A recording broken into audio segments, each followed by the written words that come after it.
Hello and welcome back friends to our Facebook page. Look at these beautiful mini boxes. Let's make them. We are going to make the box first. So take a printed craft paper, fold it from the corners like this. Now open it and we are going to make the box by folding it, and look, your mini box is ready. After that we are going to make the lid of the box by folding the craft paper, fold it from the corners like this, and then we are going to open it. Finally we are going to again fold it from its corners like this, and now we are going to make the heart shape from all its four corners. Look how we are making here, and look, your heart shape is ready. After that we are going to make the heart shape from all its four corners like this. Fold it again, and then we are going to make the lid finally, and look, we are going to press it downwards like this and make the lid of the box like this. After that we are going to tuck all of them inside like this, and look, your box is ready.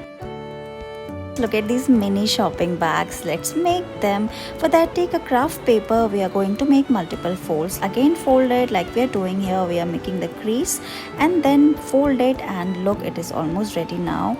We are making the square pouch, and you have to press it like this. Then we are going to make the handle, paste all of them together, and look, it is ready.